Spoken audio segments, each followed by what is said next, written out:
Okay, welcome. Finance Friday, we're up and running. It's good to see you if you're tuning in this Friday. I want to thank you for joining this week. I'm Fetta. I'm the owner, founder, CEO of Wealth Dynamics. And every week I do a Finance Friday. This week is no different, but the purpose of this is to share financial education, right? I grew up in a world where I didn't have financial education. My family didn't have a financial education. And so I grew up struggling, and I grew up watching my family struggle. And I think that that's something a lot of us can relate to. So as I started learning about money, I realized that there's two sides to it, right? There is I call it retail financial consumerism, right? Like buying financial products and services that were created in a boardroom by people who want to make maximum profit. And that's one way to do it, the mutual funds, the stocks, the bonds, the 401ks. Right? I was actually a financial advisor for a while, and I learned about those things.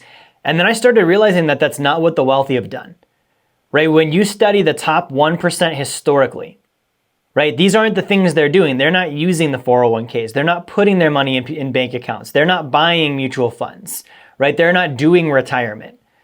Okay. And so I started studying what do the wealthy do, and I realized that most of them are doing a handful of the same things.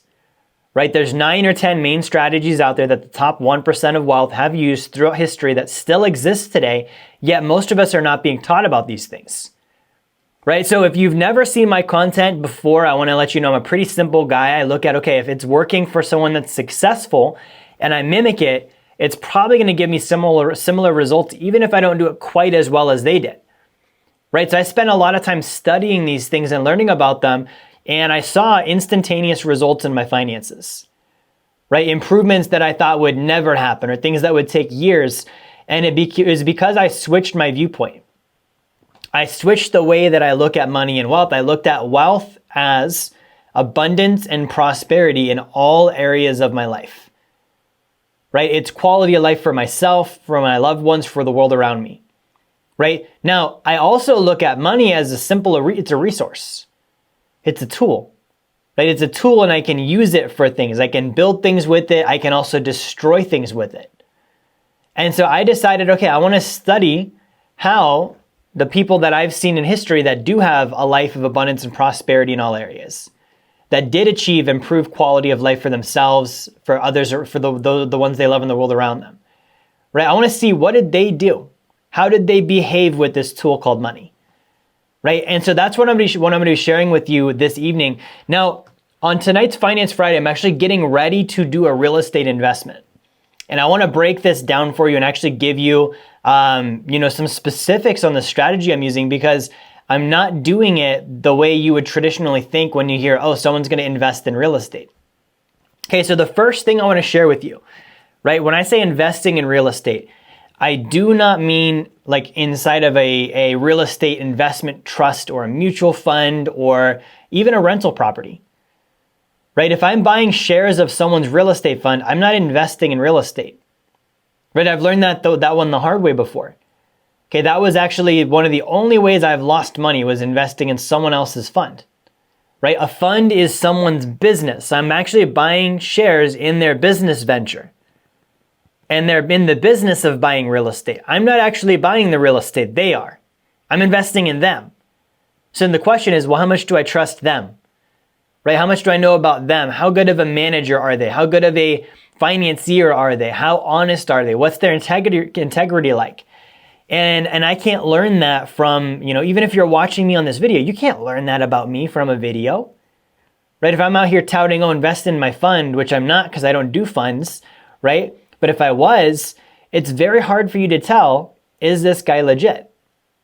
Right? So I got scammed on investing in a fund. I will never do that again.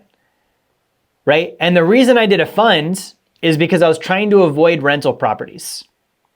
Right? I knew that the wealthy have made money with real estate. And I was like, how do I do that? I want to get involved in real estate, but I didn't want to be a landlord.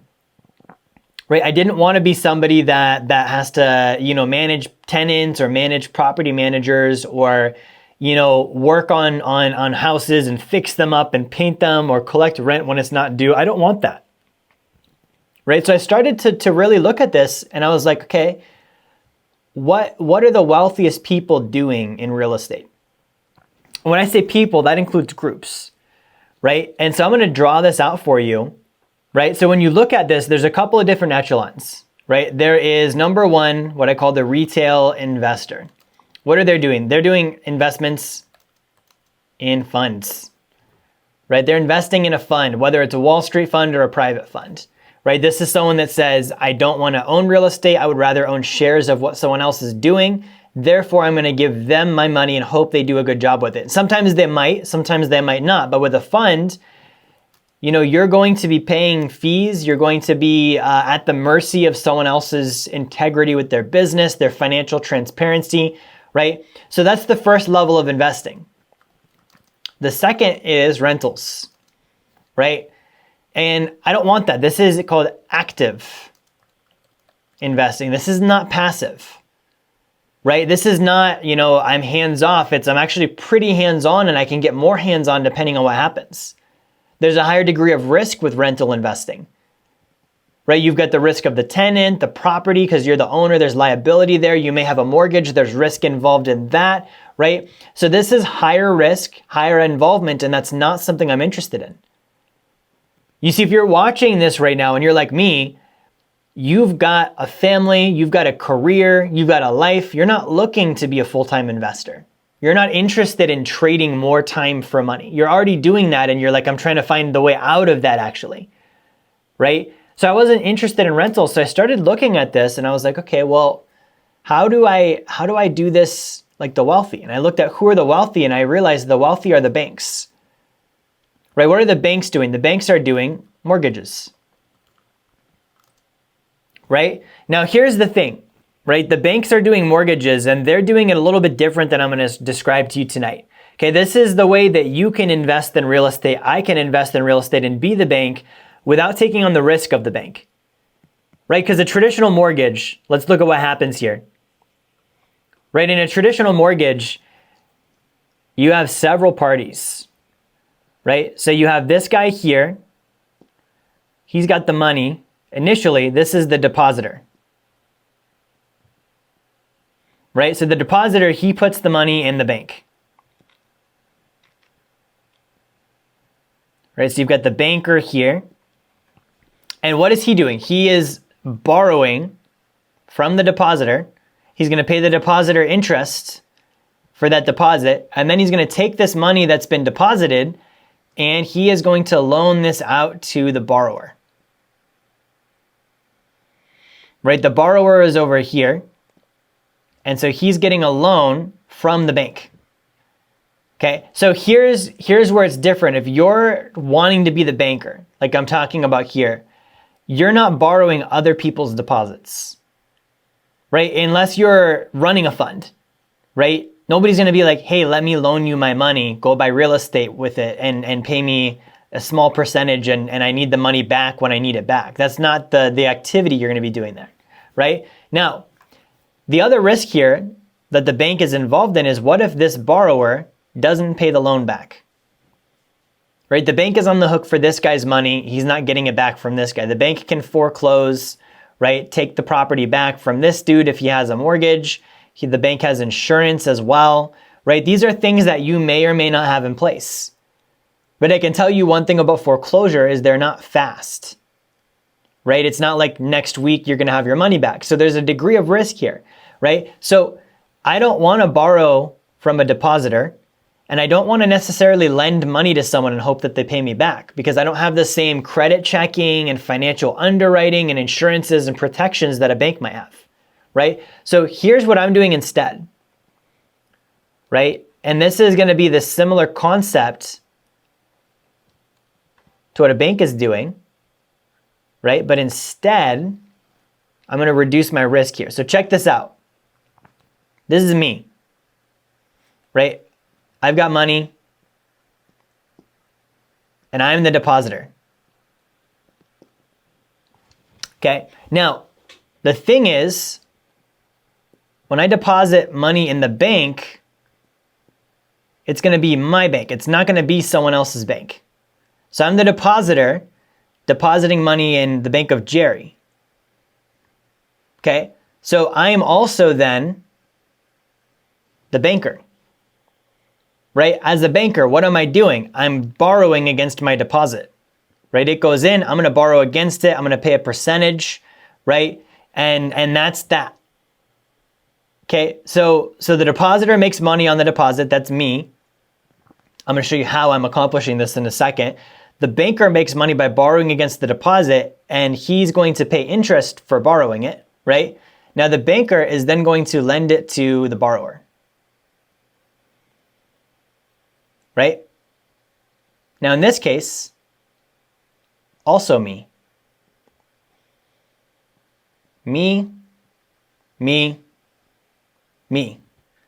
right? So I'm the depositor. I'm putting money in my own banking system. We're going to talk about this in a second. Now, as the banker, different hat, no longer the depositor. A banker has a different job than a depositor. Their jobs are actually quite the opposite, right? As a banker, I'm borrowing against the deposit. Now I'm also the borrower. Why would a borrower borrow money? If you're smart, you borrow money only to make money, right? So the borrower is then going to take the money out and invest it. And in this case, we're going to invest it in real estate. Okay, I want to talk about this whole thing because I'm going to be doing about 3 homes and I want to show you the specifics here, right? So let's talk about this first. If I'm the depositor, like we already deposit money. If you're watching this and you're not depositing money, you're not, paying yourself first, you're not wearing one of your hats financially, right? You will never build your own economy if you don't start depositing money into your own banking system. What does an economy have? It has a bank. It has a banking system. It's one of the fundamental things behind an economy, right? Now, the bank, why is this my bank? So I am using what I call the sacred account, right? I'm using the sacred account. I'm putting money into it, right? And what happens here is when I put money in the sacred account, my deposit grows at usually about 3%, 4% guaranteed interest, right? That's my guaranteed interest rate on my deposit. Now, this is through an insurance policy. This is called high early cash value.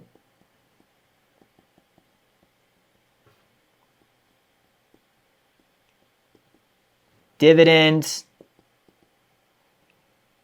This is a super long name, I know. Paying whole life insurance.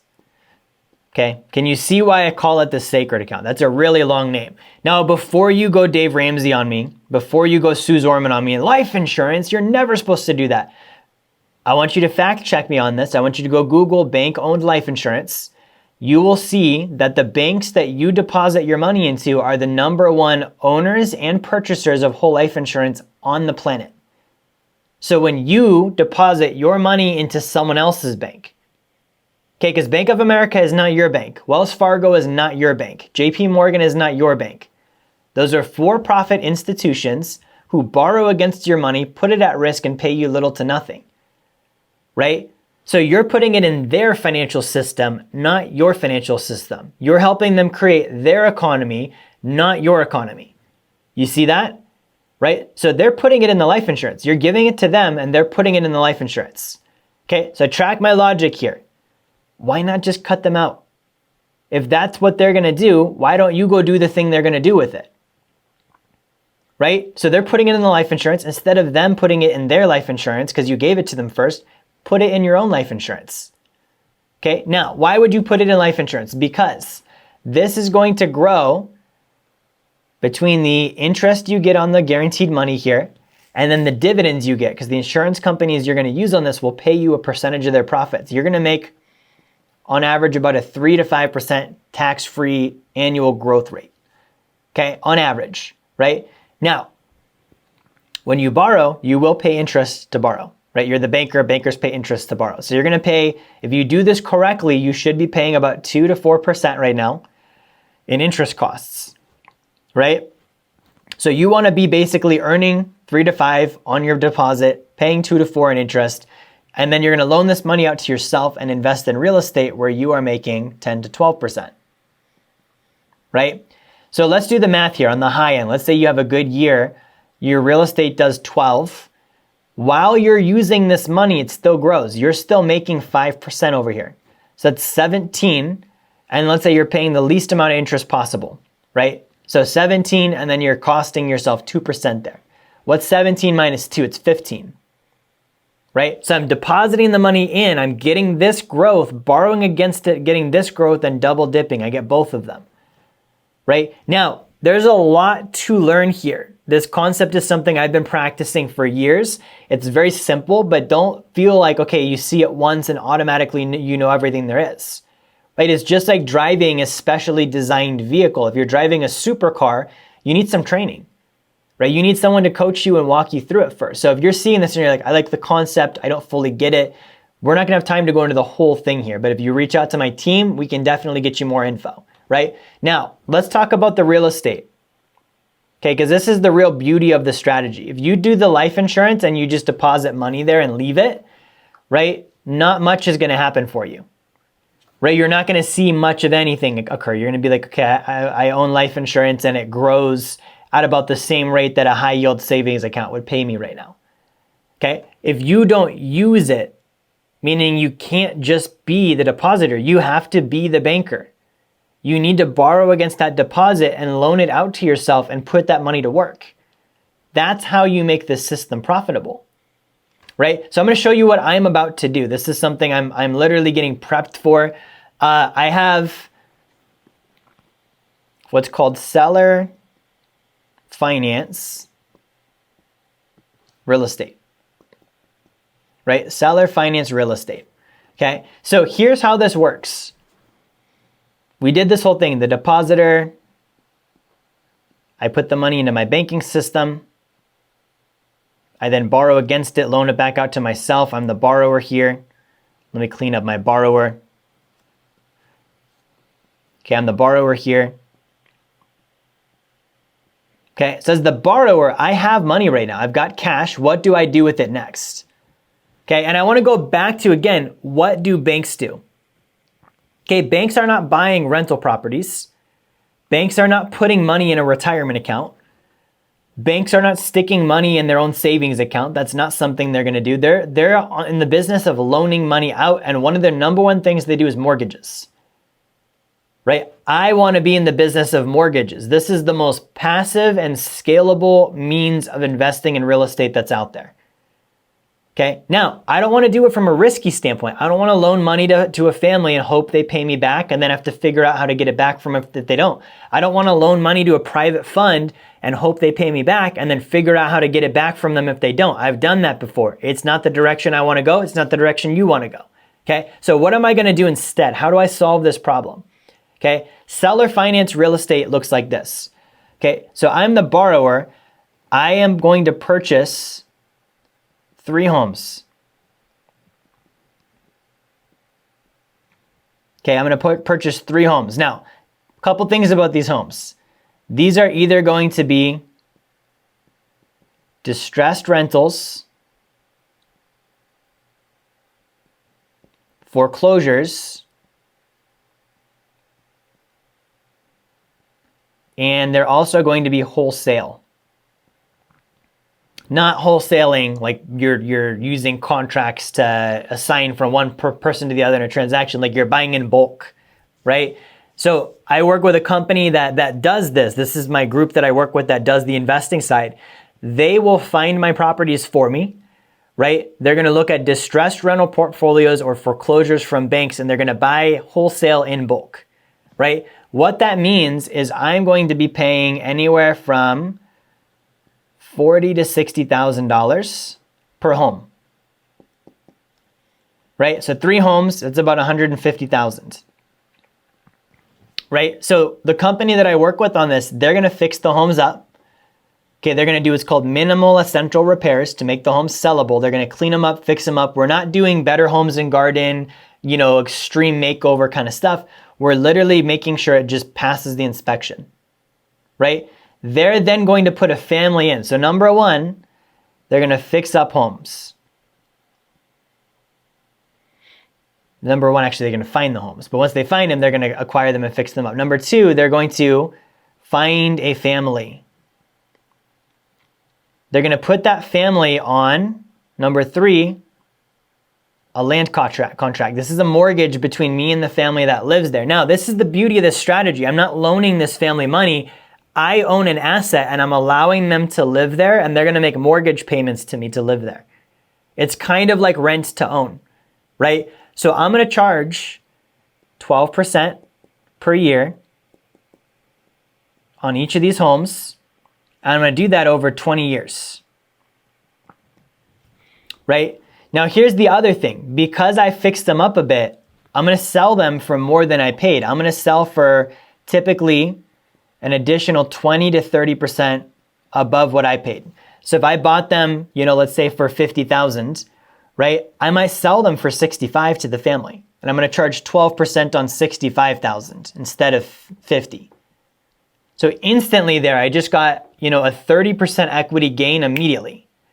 And I'm earning 12% per year on that equity gain, right? That's very cool. So on 3 homes, I'm probably going to be making, probably around $1,500 to maybe $2,000 a month, somewhere in that range. Let's call it $1,500 a month, right? And that's going to pay me passively, right? So if I'm making, 12% on each of these, and my money in my sacred account is growing at 3 to 5% per year on top of that, right? I'm making quite a bit more than if I just did the real estate.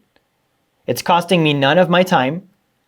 I'm at no risk. If the family moves out, I still own the house, right? I move them out of it as well. Now, the other thing here is each of these homes is owned with 2 layers of trusts, right? There's a land trust and a personal property trust, right? That makes it to where I'm anonymous, I'm protected, right? You can have the trust owned by an LLC if you wanted to. You can own it in an IRA, a 401k. There's many ways to do this, right? But what's happening is this $1,500 per month that I'm making, it's now passive income. It's truly passive. I'm not working for it. Nobody's going to call me to fix stuff, right? The company I work with that the family doesn't pay, they handle the evictions, the foreclosures, putting a new family in, the whole 9 yards, right? I'm going to take this $1,500 a month and I'm going to pay my loan back to my banking system. And it's going to start to snowball because I'm still the depositor. This money's still growing at 3 to 5%. Plus I'm paying this into it and replenishing my savings. So I'm going to be putting money in the front end and the back end, and it's growing while it happens, right? Every 50, 40, 50, 60,000, I've got enough for another house, right? So think about this. How long does it take? If you continue saving at the rate you're saving, plus you've got an extra $1,500 a month coming in, plus the money you used in the first place is still growing, right? You build it up and you get a 4th home, you get a 5th home, you get a 6th home, and you start to build a portfolio of cash flowing real estate just like a bank does. Okay. However, the beauty of this is I'm going to be the depositor. I'm going to be the banker. I'm going to be the borrower. I'm going to be the banker again because I'm loaning the money out for property, right? And I'm the shareholder. And what do I mean by that? The insurance company that you're going to use to set this up is going to make you an owner in the company. It's called a mutual insurance company. So in a bank, the banker is the banker, but the shareholders own the bank. They earn dividends off of the profits generated by the bank. If I'm a shareholder in the life insurance company, I earn dividends based on the profit of the life insurance company as well.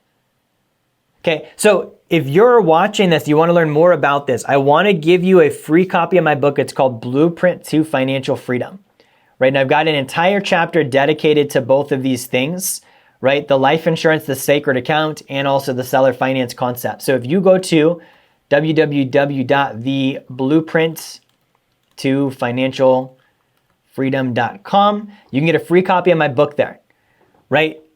That's www.theblueprint2financialfreedom.com. Okay. And that's where you can start to learn more about this. And if you're interested, grab the book, read it, check it out, see if this is for you. If it is, reach out to my team, get more information, right? This is something we can help you do the same thing with on the life insurance side, on the investing side, so you can start to build your own banking business as well. That's all I got for you this Friday. Thank you for watching. Like, share, subscribe. I'll see you next time.